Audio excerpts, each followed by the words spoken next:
এক সন্ত্রাসীকে বাদ দিয়ে আর সন্ত্রাসী ক্ষমতা দেখতে চাই না। এক জালেমকে বাদ দিয়ে আর জালেমকে ক্ষমতা দেখতে চাই না। এদেশের মানুষ এর জন্য রক্ত দেয় নাই, এর জন্য 5ই আগস্ট মানুষ শাহাদাত বরণ করে নাই। এদেশের মানুষ পঙ্গুত্ব কেন অর্জন করেছিল? বৈষম্য দূর করার জন্য, গরিব অধিকারকে ফিরিয়ে দেওয়ার জন্য, ব্যবসায়ীরা স্বাধীনভাবে ব্যবসা করার জন্য, চাকরিজীবীদেরকে নির্বিঘ্নে চাকরি করার জন্যই মানুষ রক্ত দিয়েছে, জীবন দিয়েছে। কিন্তু আমরা কি দেখতেছি? আজকে সেই জালেম, খুনি, টাকা এবং লুটেরা আবার ক্ষমতা আসা চক্রান্ত করতেছেন না। জনগণ ঐক্য হতে হবে, জনগণ ঐক্য হতে হবে। যেই দলের মধ্যে, যেই ব্যক্তির মধ্যে দুর্নীতি আছে, চাঁদাবাজ আছে, যেই দলের মধ্যে চাঁদাবাজ আছে, ওদের দল আমরা করব না, ওদেরকে ভোট আমরা দেব না, ওদের পিছনে আমরা হাঁটবো না। যদি জনগণ ঐক্য হন, আমি আল্লাহর কসম করে বলতে পারি, এই বাংলাদেশে এমন এক সূর্য উদিত হবে, যে সূর্য উদিত হবে এমন আলো ছড়িয়ে দেবে, যেখানে বৈষম্য থাকবে না, জুলুম থাকবে না, অত্যাচার থাকবে না, অবিচার থাকবে না। প্রত্যেকটা মানুষের অধিকার ফিরে পাবে।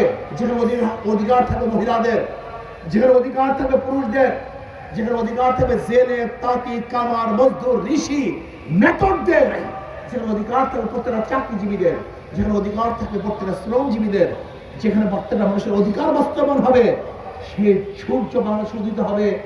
সেই সূর্যের নাম হলো ইসলামী বাংলাদেশ। সেই সূর্যের নাম কি?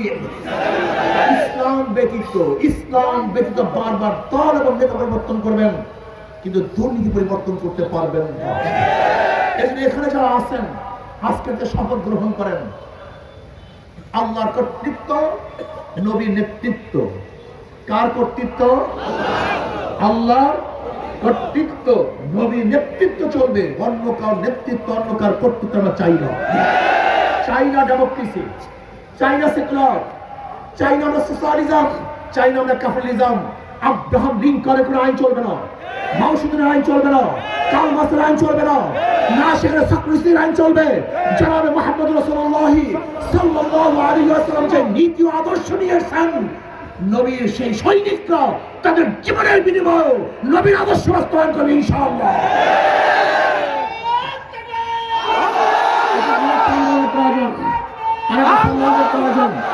ভাই আমার, ভোলার গ্যাস, ভোলা